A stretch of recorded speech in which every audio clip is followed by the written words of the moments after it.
السلام عليكم ورحمة الله تعالى وبركاته. مرحبا بكم مرة أخرى في القناة ديالنا لغاتك.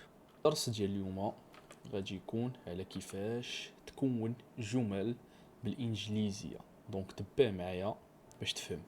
كيف العادة غادي نبداو بالمقدمة أو l'introduction. Hello dear learners, welcome back to لغاتك.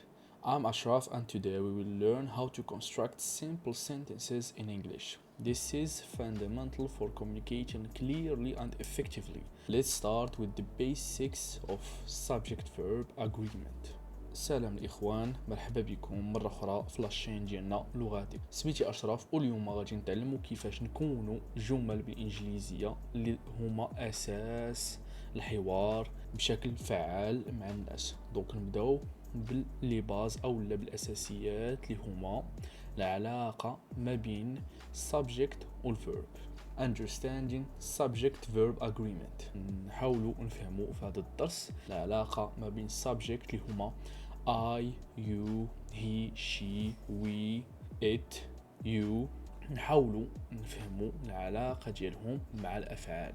يعني مثلا ان يعني subject في هذه الحاله بالعربيه بحال انت، بحال انا، انتم، انتما، بحال هكا، او لو بالفرنسي je, tu وما الى ذلك. دونك subject verb agreement means the verb must agree with its subject in number and person.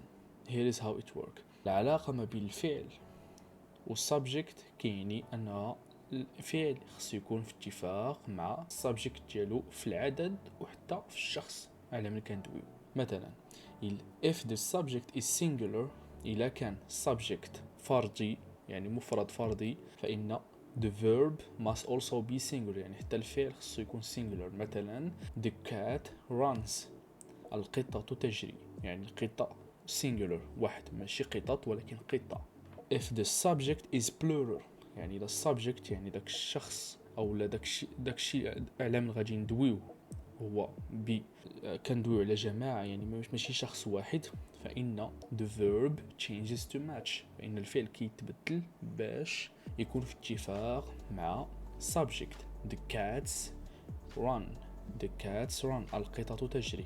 إلا شفتي معايا هنايا the cat بوحدها، runs اس كنزيدو اس في الاخر، هنايا the cats القطط، اس في الاخر يعني cats جماعة، run تجري، ما كايناش اس هنايا. اجيو نديرو شويه الامثله.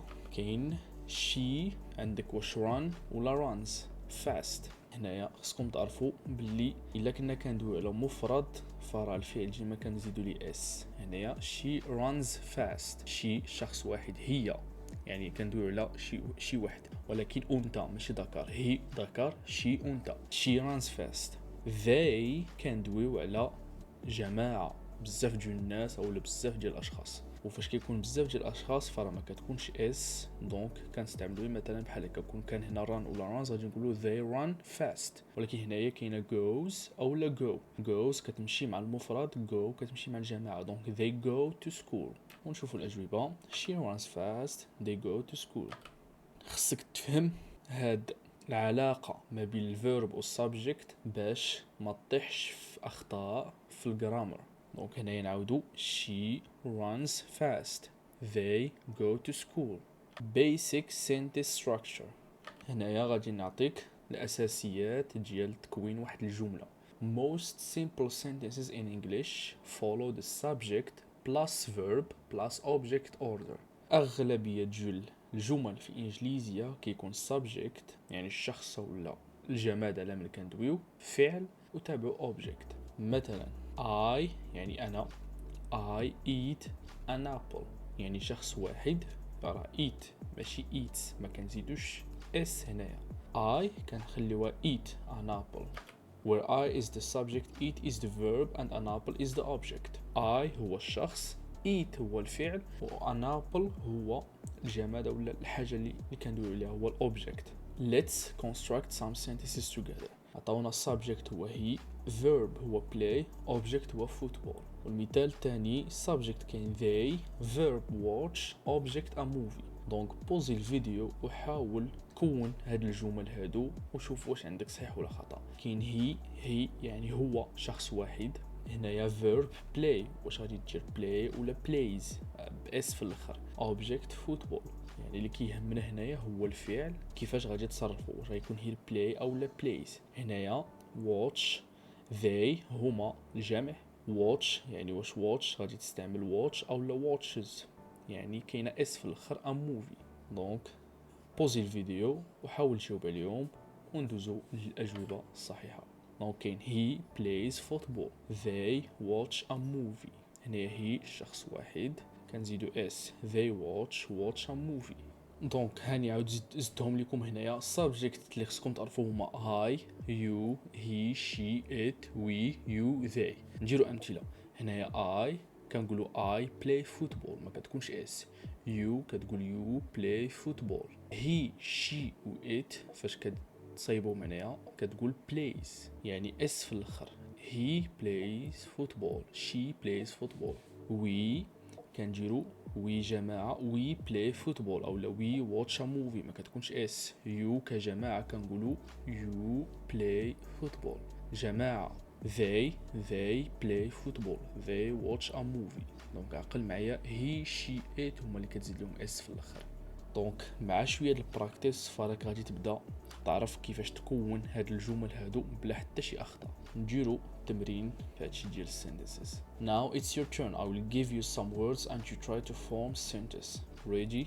كاين girl drive car، كاين students study book. دونك اول حاجه خصك ديرها باش تجاوب على هذا السؤال هو تلقى subject، تلقى الاوبجكت وتلقى verb، يعني تلقى الشخص والاوبجكت الحاجه الجماد والفعل في هنايا وهنايا.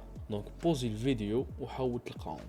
وكيف ما قلت لكم باش تفورمي السنتنس يعني باش تكون واحد الجمله في الانجليزيه فالاغلب تاع الجمل الانجليزيه كيبداو subject verb تبع object، يعني الشخص الفعل عاد الجماد. دونك هنايا حاول تلقى الشخص الفعل الجماد وكون جمله. كاين هنا girl drive car، كاين students study books.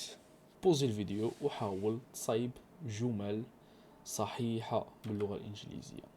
فاش تجاوب عليهم حاول تبارطاجيهم معنا في التعليقات باش نجاوبوا لكم ولا باش نقول لكم واش صحاح ولا خاطئين.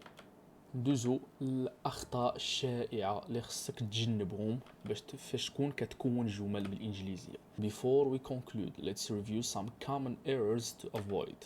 نعطيكم امثله. incorrect verb form she go to school، ما كنقولوش she go to school كيف ما قلت لكم he she it ديما كيكون تزاد اس، وهنايا في هذه الحاله ما كنديروش غير اس في الفعل go وانما كنديرو او اس، كنديرو اي اس. الا ندخناهم بلونجلي فراهما اي اس. ما كنقولوش she go to school كنقولو she goes to school she goes to school. مثال اخر missing verb هو انك تكون جمله وتنسى تير الفعل.